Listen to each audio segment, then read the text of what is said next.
అందరికీ praise lord. దేవుని నామానికి మహిమ కలుగును గాక. మీరందరూ బాగున్నారు కదా? మీరు పెడుతున్న ప్రతి ప్రార్థన రిక్వెస్ట్కి అనేది మేము ప్రార్థన చేస్తున్నాం. మా ఆశ అంతా ఒకటే. ఎక్కడైతే మీరు భయపడ్డారో, ఎక్కడైతే గుండెలు పగిలేలాగా ఏడ్చారో, ఎక్కడైతే చేతులు చాపి సహాయం కోసం ఎదురు చూశారో, అదే స్థలాల్లో నా ప్రభు మీ అందరినీ హెచ్చించబోతున్నారు. విశ్వాసంతో ప్రార్థన చేయండి. ఘనమైన విజయాలు ఖచ్చితంగా మీరు చూస్తారు. మనందరి జీవితంలో బయటికి చూడడానికి ధైర్యంగా ఉంటున్నాం, కానీ వాస్తవానికి మన హృదయంలో చాలా భయం ఉంది. మన కుటుంబ పరిస్థితులు చూసినప్పుడు, మన ఆర్థిక పరిస్థితులు చూసినప్పుడు, మన అనారోగ్య పరిస్థితులు చూసినప్పుడు రకరకాల భయాలు చేత బాధపడుతున్నాం. కొంతమంది నిద్రలేని రాత్రులు గడుపుతున్నారు. ఇప్పుడు ప్రస్తుతం డిఎస్సి ఎగ్జామ్స్ రాస్తున్న వారికి కూడా ఒక భయం. రిజల్ట్ ఎట్లా వస్తుందో ఏంటో తెలీదు.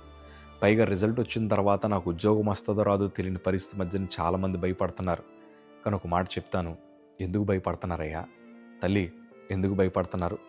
మనల్ని పిలిచిన దేవుడు నమ్మదగిన దేవుడు అన్న సంగతి మర్చిపోయారా? ఈరోజు ప్రభు నీతోనే మాట్లాడుతున్నారు. బైబిల్లో ఘనమైన విజయాలు సాధించిన భక్తిపరులు కూడా భయపడ్డారయ్యా. కానీ ఆ భయాన్ని జయించడానికి ఏ పని అయితే చేయాలో ఆ పని వారు చేయగలిగారు. దేవుని వాక్యంలో కీర్తనల భాగము 34 కీర్తన 4వ మాట మనం చదవగలిగితే, నేను యెహోవా యొద్ద విచారణ చేయగా ఆయన నాకు ఉత్తరమిచ్చెను, నాకు కలిగిన భయములన్నింటి నుండి ఆయన నన్ను తప్పించెను. దావీదు మహాభక్తుడు ఈ కీర్తన రాస్తున్నాడు. గొల్యాతును జయించిన దావీదు కూడా భయపడుతున్నారయ్యా.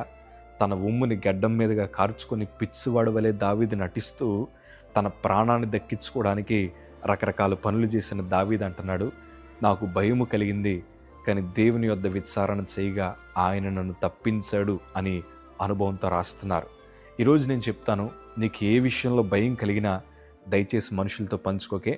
నువ్వు పంచుకుంటే నువ్వు బలహీనుడిగా కనిపిస్తావు. నువ్వు పంచుకుంటే నీ జుట్టు వారి చేతిలో పెట్టినట్లే. అదే నీ భయాన్ని ప్రభుతో పంచుకుంటే ఆయన భయము నుండి తొలగించి నీ ఘనమైన విజయాలు నా ప్రభు ఇవ్వడానికి ఆశపడుతున్నారు. కాకపోతే నువ్వెందుకు ప్రభు దగ్గర మోకాళ్ళను ప్రార్థన చేయలేకపోతున్నావు? భయము మనల్ని దేవుని కార్యాలు చూడనివ్వదు. భయము నువ్వు చచ్చిపో అని నీ హృదయాన్ని ప్రేరేపిస్తుంది. భయము ఎదురుగా ఉన్న ద్వారాలు కూడా నీకు కనిపించకుండా చేస్తుంది. ఈరోజు నువ్వు ధైర్యం తెచ్చుకయ్యా, దేవుని సందులో విచారణ చేయి.